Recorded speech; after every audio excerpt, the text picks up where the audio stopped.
Hello friends, it's Carly, and this video, oh my goodness, I'm so excited, and that's really what's happening here is I'm like in the middle of my morning time and have planned nothing, but I have energy moving, and normally I would take this energy to a podcast episode. So if you're familiar with the I Learned podcast, this energy feels a lot like that. As far as I'm gonna ramble because I got something that wants to come out, and my rule with myself is like, dude, I got veto power. So at any point, if I want to just hit the delete button, like this never happened. So if you're watching this, I must have liked it at least enough to want to release it. So this comes from, oh gosh, and even in real time, I'm realizing like just how perfect this all even is. So, as I like to do, I'm gonna tell you the long version of the story because why not? Last August, almost a year ago, I recorded the 50th episode of the I Learned podcast called The Power of Choice.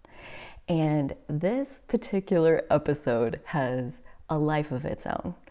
And that's including the content of the episode itself. Like, definitely was extremely inspired, flown through this like heart vessel of energy of just like felt so good to do in the moment.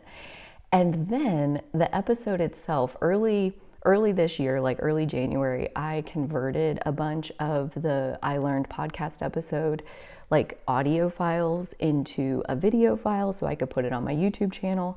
And I did like, I don't know, 25 of them and like set them to release like once a week and covered most of the year. So like, yay, right? I thought it was fun. Anyways, so this video, every time it was time for this video, it was like scheduled to release The Power of Choice, episode 50. Every time it was its turn, I would make a new episode, a new podcast episode that I would want to release that week. And I would do that without even really thinking about what the planned episode was. And when I would go to like rearrange it and move it around, it'd be like, it's like this episode again, I have to like, or I'm going to like move it to 2 months from now. That's when it's going to release. That's the new date.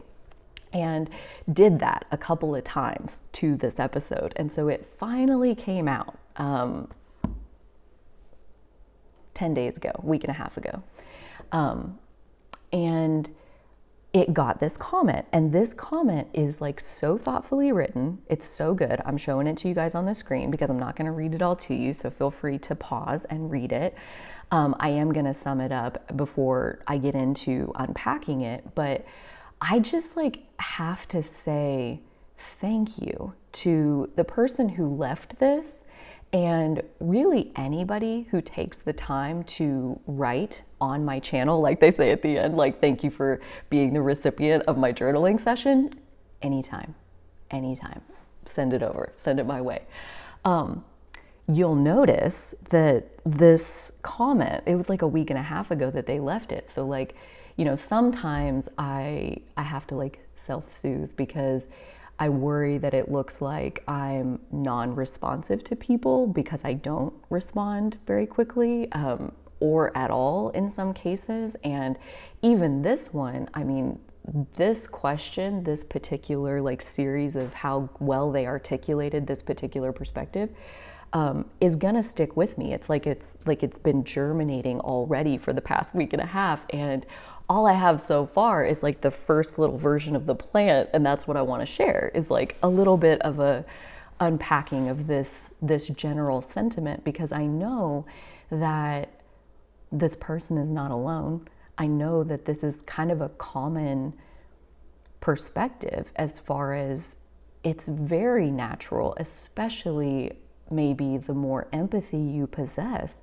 It's extremely natural to be concerned with the welfare of others and to want a high quality of life for everyone, not just for yourself. And like, I think that is so natural. It's like so kind-hearted. It's very generous in your willingness to care about the suffering of other people. But I do think that, you know, I have some questions, I have some thoughts, I have like my own personal experience of understanding the way these things work and how my energy worked and how my outlook worked back when I was closer to this mindset, and how it works now when I, you know, let's start with the very first question of what are you in your individual state, what are you personally responsible for? And I'm the oldest of 4 children, and my soul in general is like healing lifetimes worth, I believe, of patterns of being overly responsible for everything, like carrying the weight of the world on my shoulders. And like,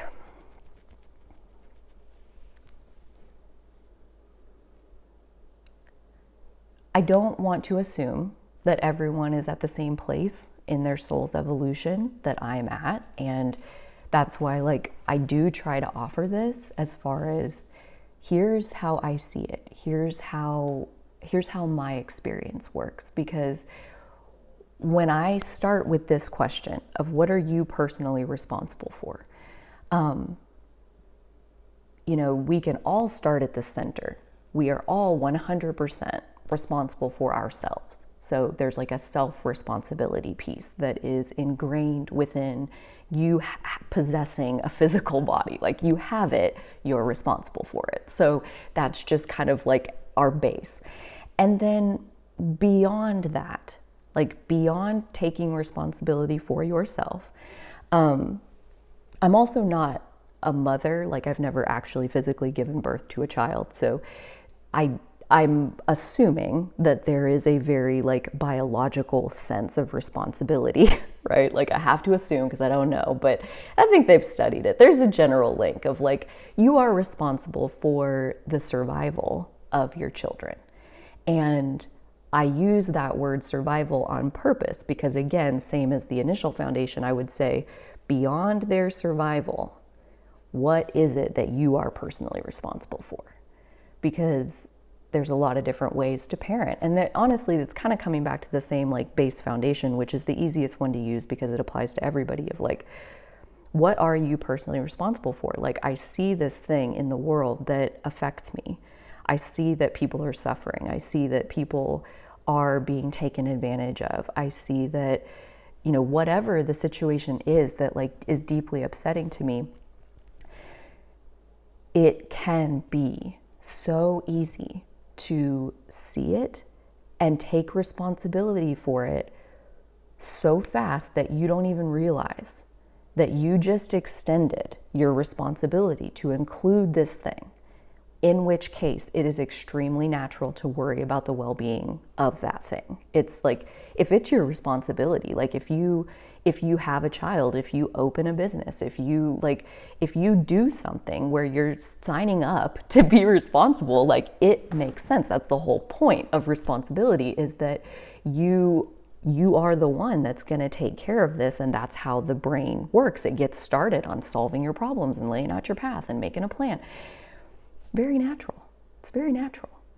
But you got to ask yourself right off the bat with, like, you know, when you look at something in the world that upsets you, and that the piece that I'm picking out here is these aren't my injustices, right? Like, when we look out into the world and we find injustices that are belonging to other people, and this is our reason for not feeling as good as we want to feel, deserve to feel, you know, like there's room there to get into that as well, as far as like, that's another question of getting in almost like a Scorpio kind of mindset, where we get real truthful with ourselves in our emotional honesty department. And we ask ourselves something like, do I believe I deserve to feel guilty? Because when you feel like you have done something wrong, and this is coming from someone that, like, I feel like guilt, especially, like, because you mentioned guilt specifically, like, this really got me thinking, because guilt is one of my repetitive shadow emotions that has taught me so much in the course of my life from the chronic guilt that I've carried. And it's like, it comes back to that. Another way of talking about it is an over responsibility.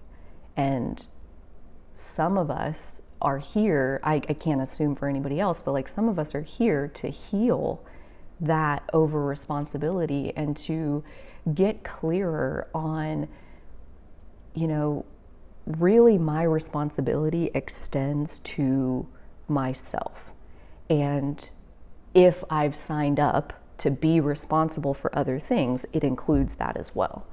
But so often when you have this kind of a heart that wants to help, like really you just want to give, you want to fix, you want to be of service, you want to fill in the gap, you want to pick up the slack, you just want to help it be better, right? And it's like such a genuine desire that causes you to just by default take responsibility for everything and anything that ever crosses your path. And so that's something to think about first, is what am I personally responsible for, and do I believe that I deserve to feel guilty? Because where I'm going with that is like,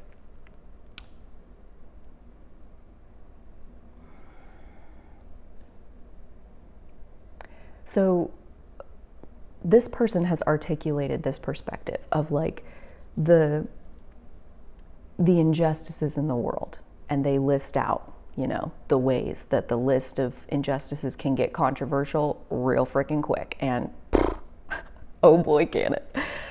They've outlined something that's like undeniable here, right? Like it reads as truth, it reads as facts, and it is. And that's the tricky bit, because it is true. And yet it's not the whole truth. Like nowhere in this version of the story, nowhere in this perspective is it giving credit to all, I'm gonna cry, all the beautiful, heart overflowing, creative, inspired solutions that humans are creating to solve our problems in real time. Like we are ingenious when it comes to overcoming our limitations. Like this part, specifically that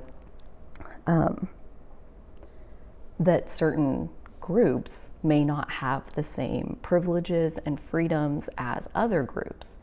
And this is an interesting piece, because again, what they're outlining here is technically true. And again, that's the tricky part, is because it is true. And in some ways, there are some humans who, like, you see my disgust. There are some humans who are treated as less than. There are like classes of human in today's society, in the system that we are currently experiencing. And yes, that's real. That's true. But it's not the whole truth, because the part where I do disagree with this, they don't have the privilege and freedom. There is a place inside of ourselves, inside of our thoughts, inside of our hearts, where we have 100% freedom, where we have every privilege imaginable to think the thoughts that we want to think, to feel the feelings that we want to feel. There is nothing in the physical world that can take that unconditional freedom and privilege away from us. So what's the difference? I mean, there's a big difference between looking at a roadblock and saying, I'm facing a roadblock, and then just sitting down where you are and waiting for death, or like, okay, so this is the roadblock and this is where I'm trying to go, and let me draw on my strategic talents here. Let me draw on my ideation talents here. Let me draw on my relationship building talents here. Who else is around? Who might be able to help me with this? Let me draw on something. Let me try. That's all. Like, a limitation is just a starting point. And that's the mindset shift that I think is the difference between, like, when you run into something that is a challenge or a block or a limitation, what's your next move? Do you quit? Because if you quit, then you're a victim. That's like all you are, is limited. I'm limited. And you can beat that drum with every thought in your head for every breath you ever breathe till the day you die. Plenty of people do it. Nobody's gonna stop you. You can do that. Or you can use your thoughts. You can visualize from a heart-centered place, not what's wrong, but how you wish it was. And you can, over time of focusing through your heart at how you wish it was, you can make that more dominant. You can use your skills and talent and energy and point them like a laser beam at what pisses you off in this world. If you've been around the channel, you've heard me talk about sacred rage, divine rage a couple of times, and this is what I'm talking about. Injustice. Yes, there is shit that is in this world that is fucked up. What are you doing about it? I mean that. Like, what are you personally doing to help it be better?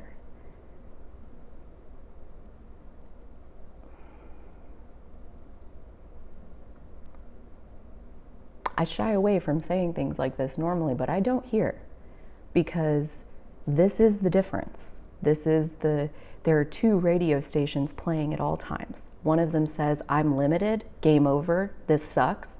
The other one says, I'm limited, let me see what I can do about that.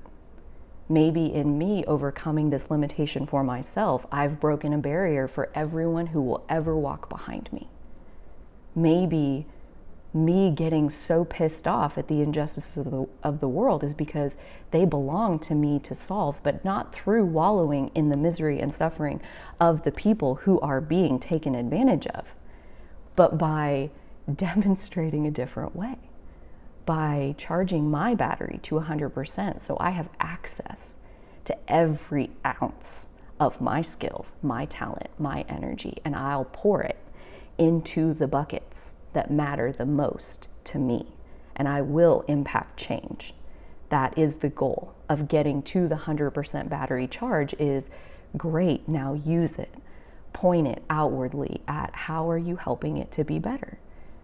You know, like, this is honestly such a beautiful time to get to ask this question here coming into the Capricorn new moon, because this is essentially that. Like, Cancer season, when the sun is in Cancer, our heart is illuminated more than any other time in the year, where we can see what matters to you, what scares the shit out of you, what pisses you off so bad that your blood boils and your teeth grit.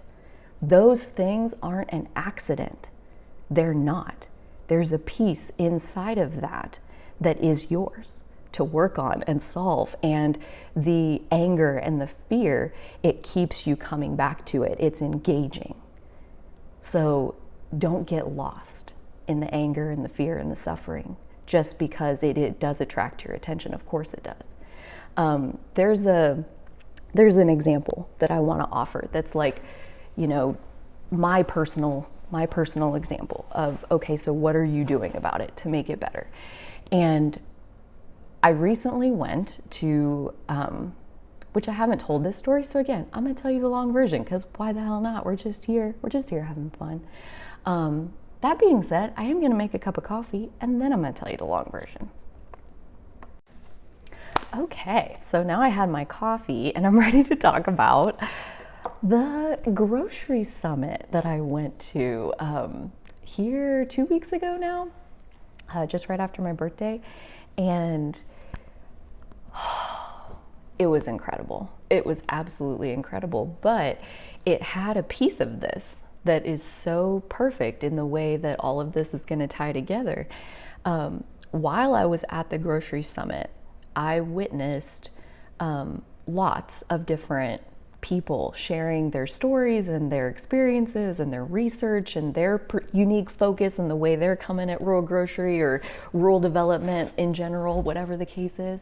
And like, so for example, here, this first one is, there was a keynote speaker on the first day that rocked my world in terms of this like divine rage type category, not at her, but with her research, she was like bringing forward and illuminating a problem. And the problem is consolidation in corporate America, that like the big guys buying up the little guys. And like, for example, about a decade ago, roughly half of our country's GDP, gross domestic product, doesn't matter, like the amount of goods and services that we're producing, half of it was being done by small businesses in this country. And now that figure is closer to 25%. So that is the big guys getting bigger and having fewer and fewer and fewer and fewer small businesses, AKA local options, AKA the big guys are buying up their competition, and with no competition, the consumer loses in many regards. Innovation suffers. If you don't have to compete with anybody, you're just good to go. You're just stagnant. But if like your competitor rolls out a new feature, now you got to roll out a new feature. Your competitor drops their price, now you got to offer a better discount. Competition is good for the consumer. So there's a reason why watching the small businesses of this country die out personally upsets me. It like, I don't know if you can see, but like this, I'll get real passionate real quick. So, but this is an area, what her research is about is the history of antitrust in this country and the trust busting that was done in like the 40s, 50s, 60s, 70s, that like really like they broke up multiple monopolies and forced them to separate to create this competition. And they like, she's showing graphs how innovation and investment in technology and development and like all of that gets better, prices get better, the technology gets better when you have greater competition in the market. So the trust busting that we did was super successful. And now since the 80s, like the last 40 years or so, basically it's like, it's worse than ever. It's like gone back to where it was and then some. And okay, so that's number one. That's this keynote speech, and I'm like blood boiling, like ready to get in the boxing ring and like knock somebody out. And I went home that first night, and this was one of the pieces that I had brought home with me because I also had planted next to it this second seed that I'm going to talk to you about. But like the realization on this first seed is I have no background in antitrust. I'm not a lawyer. I'm not a politician. I'm not skilled in this area. I have no background dealing with this. Like basically realizing that like, you know, my skills and my toolbox and my resources simply are not matched for this fight. And that there was a small piece of like feeling like, but it's important. Like, what do you mean? Like, we're just going to let this go. It's important. No, come on. And I wrote a whole page of gratitude for the keynote speaker because this passion burns full time inside of her. and she is bringing her skills and her talents and her energy. And she was highlighting like all these different politicians that are working on it, all of these different groups that are working on it, all of this, like, you know, giving funding to this and this and this. Like, I mean, she was outlining like all of these different people that are working on this issue right now and have been for decades at this point. And basically like,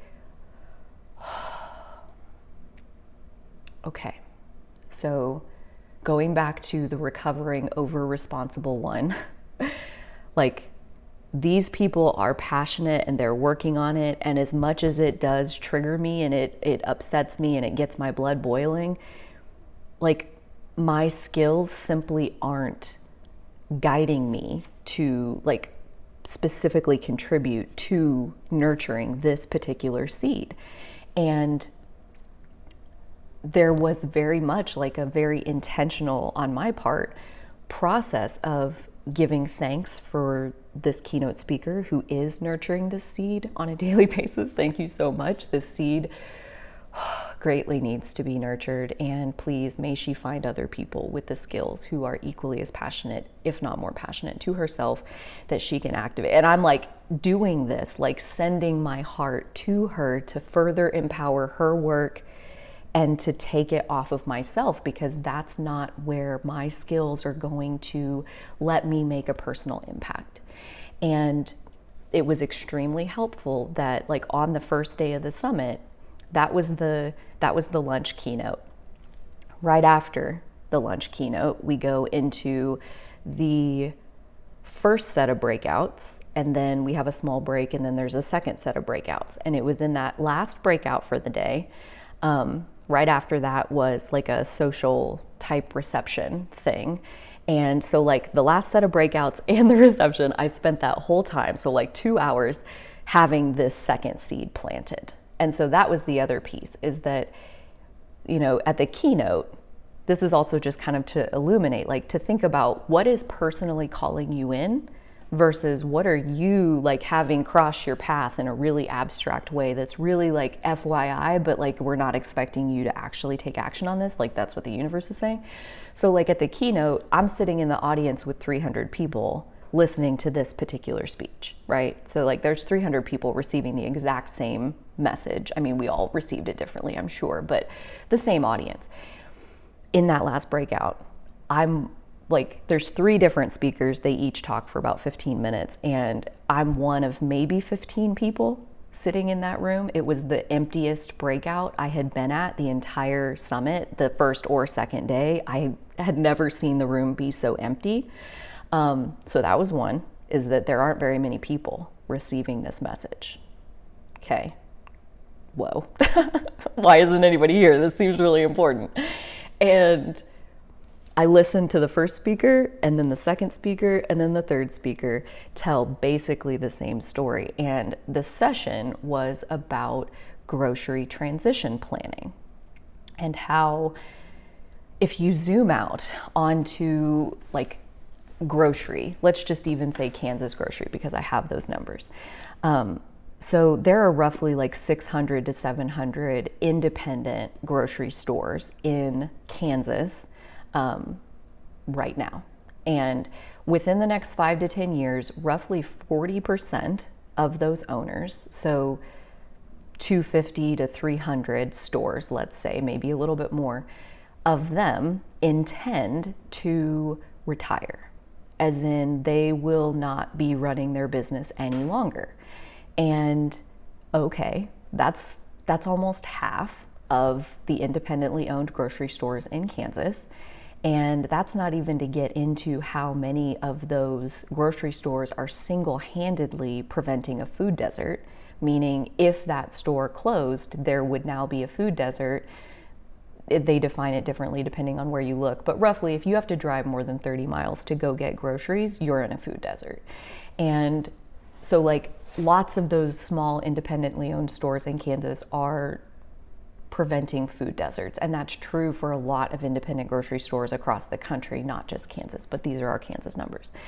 So of the almost half of the grocery owners that are retirement age, basically these are the baby boomers, right, that are retiring and getting ready to retire, Of the almost half, 30% of them have a plan in place right now for transitioning their business to future ownership, meaning 70% of them, so roughly 200 stores, give or take, have no plan. That is like a third of the grocery stores in Kansas, of the independently owned grocery stores in Kansas, that are potentially closing in the next 5 to 10 years if we can't figure out how to find a buyer for 200 stores. And that's just Kansas grocery.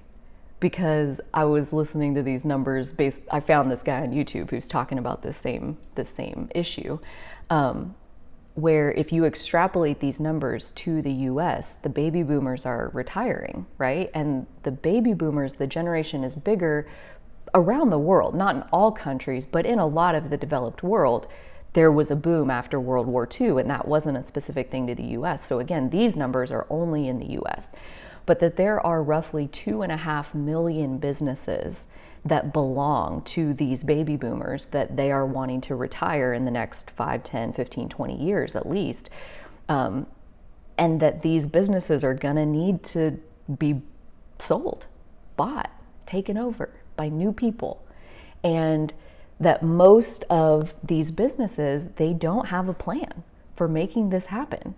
And can you feel my panic? Can you feel oh my God, what? And so the part that really stuck out to me though, this is the seed getting planted in that room where I'm one of 15 people in the audience listening to this. It's the first guy, the second guy, and the third guy. They weren't all guys, but you get it. They all said, they all kind of danced around the why, why don't they have a plan? That's my first question is where the hell's their plan? Seems like you would have a plan. I don't know, that's just me. But they all basically said they don't want to face it. But it's reality. And, when you look at the US numbers, it's 2.5 million businesses that account for roughly 27 million jobs.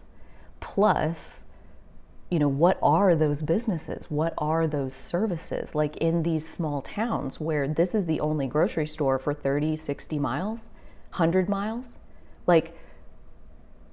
the store can't close. No, you need that there. You absolutely need that there, because if the grocery store goes away, the entire town starts to die. So people have to leave for work, they have to leave for groceries. Who's gonna move there? If you have to drive 30 minutes to it, it's like cancer for the town, for there not to be a food source. You have to move to where there's a food source. And so to keep these rural economies thriving, to keep state economies that are mostly based on rural economies like Kansas, to keep Kansas's economy thriving, you have to address this issue. You can't just let it be up to chance to let 70% of the businesses maybe just fall off the cliff, And that's the part where, again, I couldn't help myself, because I want to know why. Why aren't they making a plan? Why don't they want to face it? And so I go to the first guy and I ask him this question. He's like, I think they're just scared. I think they just they don't know what it is. And so they just get going on what they're doing right now. And they just I don't even want to think about it. But what ends up happening is now they do want to retire. Right now, they put their business on the market for a month, it doesn't sell, and then they close it. And again, the community loses. So no, not allowed. That's not good enough.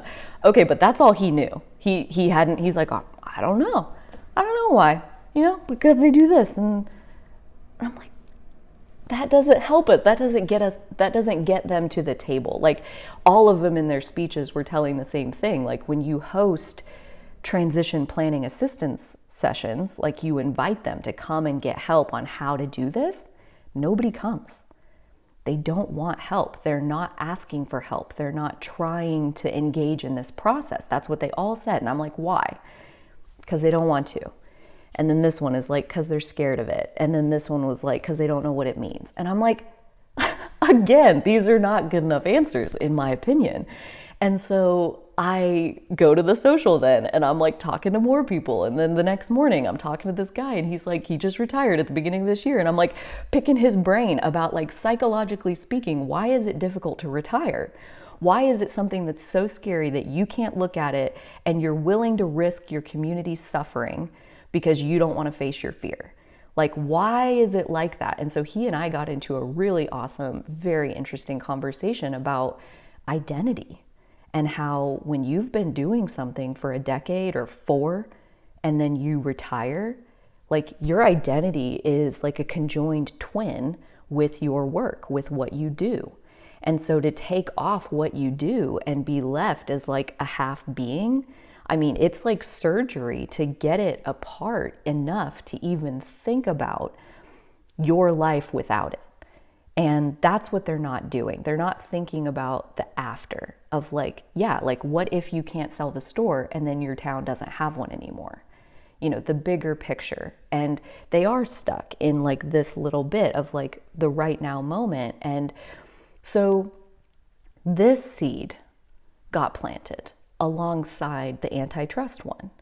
And the difference is, I spent the last 5 years opening a grocery store. I spent the last 12 months designing a training course about how to open, operate, and optimize a grocery store that's free for anybody who has internet access. My personal talents are in making a plan, are in being strategic in the future about what is likely to occur and how do we mitigate that, and see how do we invest our energy from where we are right now to point it towards the version of the future that we hope is the one that happens. And so in the next couple of weeks, like, I have a meeting with the guy who retired at the beginning of this year because I want to pick his brain some more. I want to learn some more. I want to go deeper with, like, why is it difficult? Why is it difficult to face this? I only got to talk to him for like 5 minutes the first time. So like, I really want to hear his stories about, like, what was that transition really like? And again, can I learn anything from that that could help me bring more of these business owners to this table that they're so scared to come to, that, like, I have every confidence in the future generations to buy these businesses. I have every, my God, the money, like, getting into grocery world is so crazy because you see into like the venture capitalists, like the people who just have money, they just like have access to capital and they need places to put it.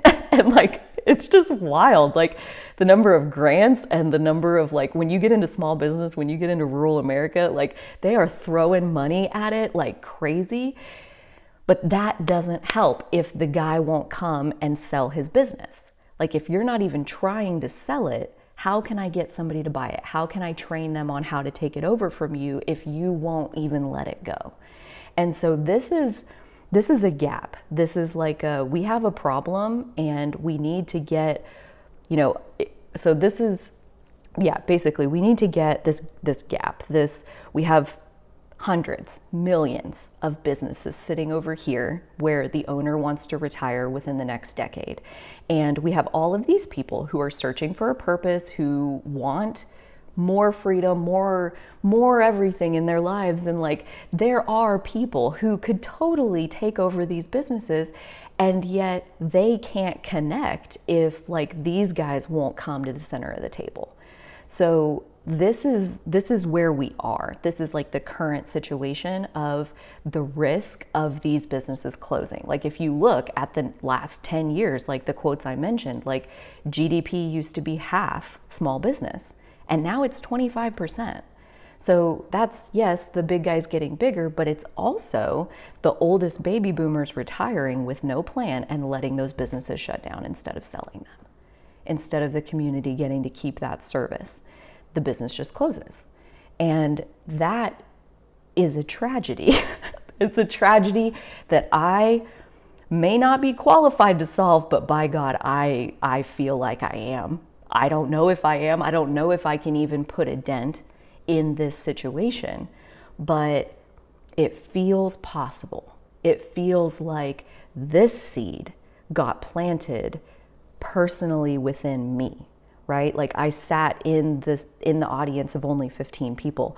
I was moved after the fact to go and have a one-on-one conversation with the first presenter, and then the third presenter was available and the second one wasn't, but I caught him at the social and we had an awesome conversation. So like I tracked him down. I was like, where are you guys at? Let me ask you a question. Why don't they want to do this? Why don't they want to face it? And so that seed got planted so personally inside of me.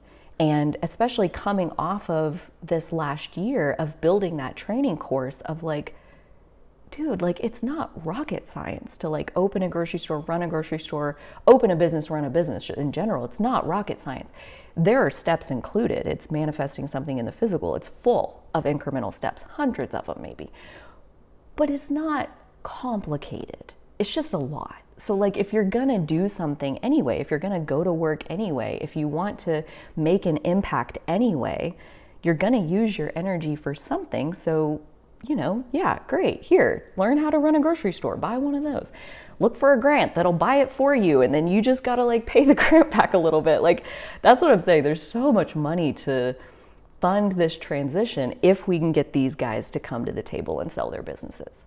So what I have in mind, what I am going to do as far as like, so that meeting next week with the guy who retired, and then the meeting the following week with my hookups at the Rural Grocery Initiative, which is kind of a national resource as far as rural grocery goes. And I want to talk to them because I know they're already working on how to provide transition support for the current owners that are wanting to exit the business and transition their business elsewhere. So they're already working on it. So I want to talk to them. I want to learn more about what are they already doing? Is there room for me to help? Because I have a very specific idea of basically what I want to do, like the urge that I just like, I cannot wait until I get to start doing this. I want to sit down with the 200 grocery store owners who want to exit the business but have no plan to do so. I want to not teach them how, I want to understand where they currently are. I want to learn more about how they perceive this process and where are they in the process. Are they close to being there? Are they like, you know, well, I don't even want to even think about retiring for 10 more years. So that's why I haven't made a plan, you know, like, okay, well, that's actually the best possible situation to start making a plan is when you have all this time. So yeah, it's like, I want to sit down with each of them individually. I want to have 200 conversations and I want to understand what's going on, basically using Kansas grocery stores as a sample for small businesses across the country that are going to be part of this, what I'm calling the Great Transition. Because when we look back 20 years from now, what we will be saying is that in all of human history, we have never transitioned millions of businesses between one generation to the next. It's never been done in human history. And when we pull this off, right? Like, I don't expect that we're going to save them all. I expect that some of these businesses are going to close. Not all of them are going to be able to be transitioned. But I do think that we have a solid 10-year window where, you know, within 10 years, we're losing a lot of these baby boomers out of the job market, so the business market. So we have a 10-year window. So let's get started, right? This isn't, oh shit, we're gonna be screwed. Like, no, we only have 10 years, so we better get started now. So this first year of, I wanna talk to the 200 of them. I wanna get on a Zoom with each of them individually for an hour or two, and I want to understand what's going on. And I want to learn, and I want to see what are the patterns, what are they saying? Are they all on the same page? Are there a couple of camps that can be the issue? Like, and then once we see where they are, I mean, the way my brain works, it should just fill in the path from there on like how to get them from where they are to get them to the table. And I think some of them are going to take more to get them to the table than others, but I have so many ideas. So that's just year one. I have a 10-year plan of like, at this point, you know, as I learn along the way, I always revise my plan. It's just like at this point, I could totally see how this year of research turns into year two of a second round, a deeper round of, now I've gathered my initial hypothesis, my initial set of patterns. Now let me test some of that out. And by year 3, we're launching a program of like bringing together potential buyers, like these younger generation members, bringing them to the table, because now we've got the sellers at the table. And here's a program that like walks you through it for like 5 years. Like a 5-year support program to get them through this transition gracefully, so that the community never feels a hiccup. The community has uninterrupted access to their food source. Like that will be like, like millions of people's quality of life is like in question. Like 10 years from now, the landscape of business in this country, it's going to look different. It's going to either, my goal is to see that 0.25% of our GDP coming from small business. My goal is I hope it's more. I hope that we're back to 40% in 10 years. That would be amazing. And my part of it, like the first seed, the keynote from the lady and all of her work and the amazing people that she mentioned, they're going to work at it from their end. They're going to do everything they can to break up Amazon, to break up Walmart, to break up these gigantic corporations that are stifling the marketplace. And by them doing that, it will naturally create an opening for more small business thriving, right? So I'm going to come at it from my side, and I'm going to work on hopefully keeping as many of these small businesses that are here today. Hopefully in 10 years, they will still be here. So that's how I'm going to help raise that percentage. And somebody else is going to come together and they're going to actually buy one of these stores. Somebody else is going to, there's so many different people that are going to contribute their part to make sure that we get where we're going into this brighter future.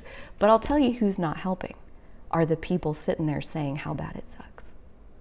So I don't mean to put like a rude tone on that, but I do want to leave you with, like, when you see something in the world that you're not okay with, either own it or don't.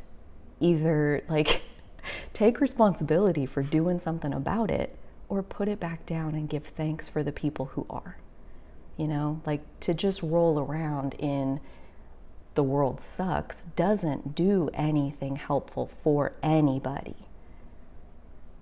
But that doesn't mean that you can't take injustice and point your laser at it and watch it blow apart. Watch the world get better because of the way you channeled your energy. That's what's possible.